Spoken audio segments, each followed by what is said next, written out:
दोस्तों आप देख रहे हैं एक्सप्लेन विद सौरभ के साथ। तो चलते हैं अपनी आज की कहानी की ओर। एक दिन की बात है, ठंड का समय था, घना कोहरा छाया हुआ था। सारे लोग जल्दी कार्यालय का काम खत्म करके घर की तरफ निकल रहे थे। नाना जी उस समय के बड़े अधिकारियों में से एक थे। वे उस समय के उच्च वर्ग के लोगों के एक अमीन का काम करते थे। रोज की तरह ही उस दिन काम खत्म होने के बाद घर के लिए अपनी गाड़ी से रवाना होने लगे। रास्ते में उन्हें हाट से कुछ सामान भी लेना था, तो वे और साथियों से अलग हो गए। उन्होंने घर की कुछ ज़रूरत के सामान के लिए और गाड़ी आगे बढ़ा दी। आगे जाने पर उन्हें कुछ मछली बाजार दिखा और वे मछली खरीदने के लिए रुक गए। ताज़ी मछलियाँ लेने और देखने में टाइम ज़्यादा ही गुजर गया।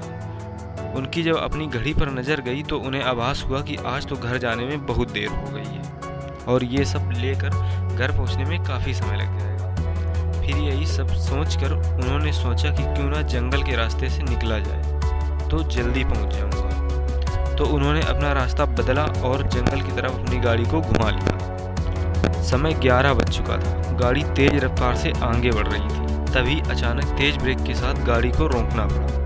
उनके गाड़ी के आगे एक औरत जोर से रो रही थी। उन्होंने सोचा, इस वीराने में ये औरत क्या कर रही है। उन्हें लगा कि कोई मजदूर की पत्नी होगी जो नाराज होकर घर छोड़कर जंगल में भाग आई है। तो उन्होंने उससे पूछा कि यहाँ जंगल में तुम क्या कर रही हो, लेकिन उसने कोई जवाब ना देकर और जोर जोर से रोने लगी। सारे जंगल में उसकी हूँ सी सिसकियाँ गूंज रही थी। फिर नाना जी ने पूछा, तुम्हारा घर कहाँ है, लेकिन वो कुछ भी ना बोली। तब नाना जी ने कहा कि आज चलो मेरे घर में रहना, सुबह अपने घर चली जाना। ये जंगल बहुत सारे जंगली जानवर से भरा है, रात भर यहाँ मत रुको। चलो आज मेरे घर में सबके लिए खाना बना देना और कल सुबह अपने घर चली जाना। उसने ये सुना तो झट से तैयार हो गई और गाड़ी में पीछे की सीट पर बैठ गई। सिर में बड़ा सा घूंघट डालने की वजह से उसका चेहरा छिपा हुआ था। कुछ ही देर में गाड़ी घर के दरवाजे पे थी। घर के लोग कब से उनकी राह देख रहे थे। गाड़ी रुकते ही पापा ने पूछा, आज तो बहुत देर हो गई और सारे लोग आ भी चुके हैं। तब उन्होंने सारी बातें अपनी माँ को बताई और कहा कि आज खाना इससे बनवा लो, कल सुबह ये अपने घर चली जाएगी। इतनी रात को बेचारी जंगल में कहाँ भटकती, इसलिए मैं ले आया। पर पापा को कुछ संदेह हो रहा था कि कहीं चोर तो नहीं है, रात को सोने के बाद या खाना बनाते समय कहीं घर के सामान को चुरा कर ना ले जाए। पर बेटे की बात को कैसे मना करते। उन्होंने उस औरत को कहा, देखो आज तो मैं रख ले रही हूँ, लेकिन कल सुबह होते ही यहाँ से चली जाना और जाओ रसोई में ये सामान उठाकर ले जाओ और खाना बना दो। उसने फिर से जवाब नहीं दिया, बस हूँ की आवाज़ बाहर आई और वो सारा सामान लेकर माँ के पीछे बहुत दूर चल दी। रसोई में सारा सामान रखवाकर माता जी ने उसे खाना जल्दी बनाने की सख्त हिदायत दी और वहाँ से चली गई। लेकिन उनका मन कुछ परेशान सा था। फिर 10 मिनट में रसोई में उसे देखने चली गई कि वो क्या कर रही है और उसका चेहरा भी देखना चाहती थी। लेकिन वहाँ पहुँची तो देखा कि वो मछलियाँ का थैला निकाल रही। उन्होंने बहुत जोर से गुस्से में कहा, यहाँ सब खाने का इंतजार कर रहे हैं और तुम अभी तक मछलियाँ ही निकाल रही हो, कल सुबह तक बनाओगी क्या। उसके सिर पर घूंघट अभी भी था, तो चेहरा देखना मुश्किल ही नहीं बल्कि नामुमकिन भी था। उन्होंने उससे कहा, तुम जल्दी से खाने की तैयारी करो, मैं आग सुलगा देती हूँ, काम जल्दी हो जाएगा। और वे जल्दी से चूल्हा जलाने की तैयारियाँ करने लगी, लेकिन साथ ही वो उसका चेहरा देखने की भी कोशिश कर रही थी।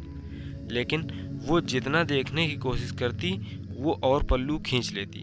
अंत में हार कर वे बोली, देखो मैंने आग सुलगा दी है, अब आगे सारा काम कर लो, कुछ ज़रूरत हो तो बुला लेना। लेकिन वो फिर कुछ नहीं बोली। अब उन्हें लगा कि यहाँ से जाने में ही ठीक है, वरना मेरा भी समय खराब होगा और हो सकता है अनजान लोगों से डर रही हो। ये सब सोचकर उन्होंने उसे कहा कि मैं आ रही हूँ, जल्दी से खाना बनाकर रखना, और वहाँ से निकल गई। मन अभी तक परेशान ही था। कभी अपने कमरे, कभी बच्चों के, कभी बाहर सबको देख रही थी, कहीं कुछ अनहोनी न हो जाए। 1 मिनट भी आराम से नहीं बैठ पाई। अभी 5 मिनट ही हुए थे, पर उनके लिए वो घड़ी पार सी हो रही थी। समय बीत ही नहीं रहा था।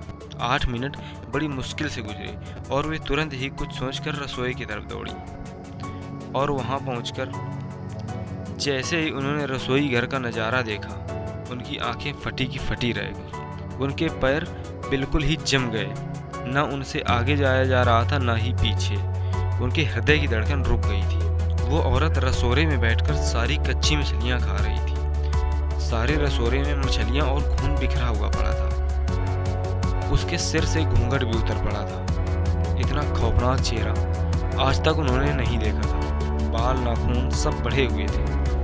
मछलियाँ खाने में मगन होने की वजह से उसे कुछ ध्यान भी नहीं था और खुशी से कभी कभी वो आवाज़ें भी निकाल रही थी।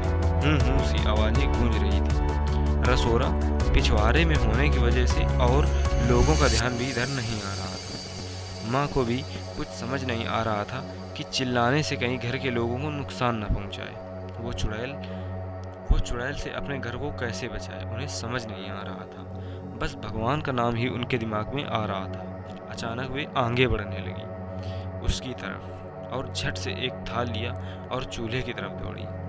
उस चुड़ैल की नज़र भी पापा पर पड़ चुकी थी, तो वो भी कुछ सोचकर उठी अपनी जगह से।